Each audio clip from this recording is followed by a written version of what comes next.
While people buy products, there's one big hurdle standing in the way: the decision making process. Decision making process can be both simple, such as randomly picking out our available options, or complex, such as systematically rating different aspects of existing choices. So in this video, we will talk about psychology of decision making process. In other words, how we make decisions in our day-to-day life. Some interesting examples. So, let's begin. First phenomenon that shapes our decision making process is framing effect. Say you go to a grocery store to buy a honey bottle and you see two honey bottles with different taglines written on them. Bottle A says contains 10% sugar and bottle B says 90% sugar free. Which one will you choose? Even if both the taglines mean the same thing, bottle B may seem more appealing and a healthy option to you than bottle A. But why so? You are more likely to choose bottle B under the influence of framing effect. Due to the framing effect, decisions made by people are influenced by how the information or a thing is framed, presented to them. In the above example, we can say that an individual is more likely to choose bottle B, which is presented to him or her as a gain, rather than bottle A, which is presented to her as a loss, even if both the options have the same meaning or lead to the same outcome. Second important point in decision making is we humans think and see things around us in relative terms instead of absolute terms. Let's take an example. Take a look at the image below. In image 1, when the black circle is in the middle of small grey circles, it looks bigger compared to the image 2, where black circles are surrounded by larger grey circles. Carefully look at the size of both the black circles at the center of each pattern. The trap here is that two black circles are same in size. Our brain is wired to perceive things relatively. We tend to make decisions in our lives by comparing and relatively analyzing things.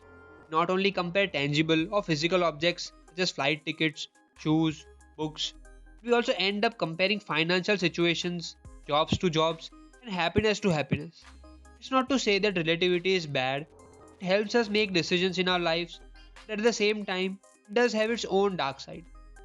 Same thing happens in Decoy Strategy. Let's understand this with a simple example.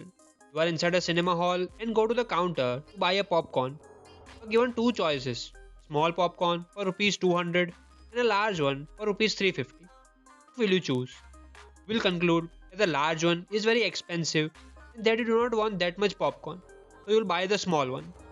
Now, let's say you are given three different choices: a small popcorn for rupees 200, medium popcorn for rupees 300, and a large one for rupees 350. Which one will you choose? Well, basically, you will choose the highest priced product, which in our case is the large popcorn. Even if you do not need it, it makes you feel that you are winning, that you are making a better buy. Decoy effect is a phenomenon in which consumers tend to change their purchasing preferences when presented with a third choice. In other words, the consumer is clear that they will prefer a cheaper option A over the more expensive option B. However, they usually change their mind when a third option appears in between the two. Another decision making principle that we humans actively perform is loss aversion. If you are 100 rupees and lose it, you will be far more upset than if you had 0 rupees and made 100. Loss aversion refers to our tendency to strongly prefer avoiding losses over acquiring gains. This behavior is at work when we make choices that include both the possibilities of loss or gain.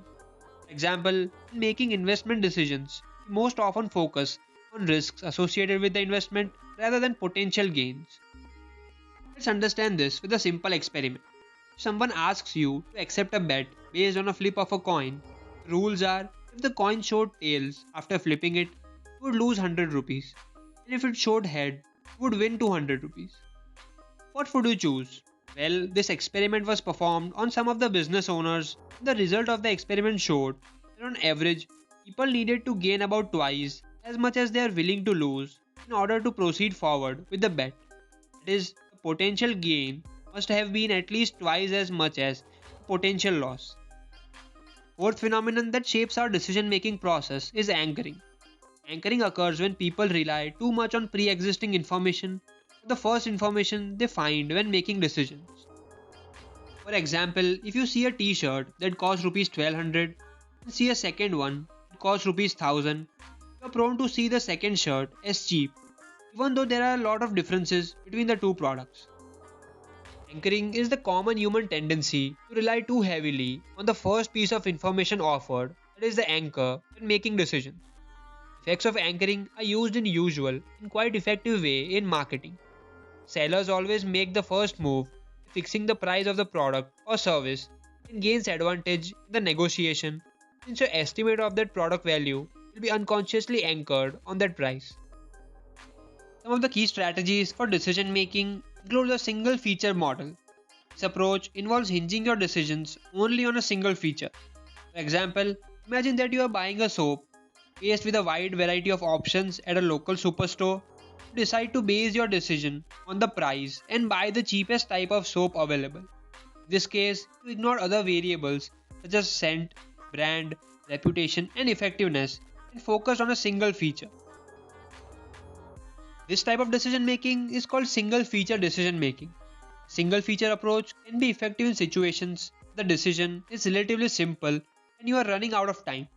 However, it is generally not the best strategy in dealing with more complex decisions.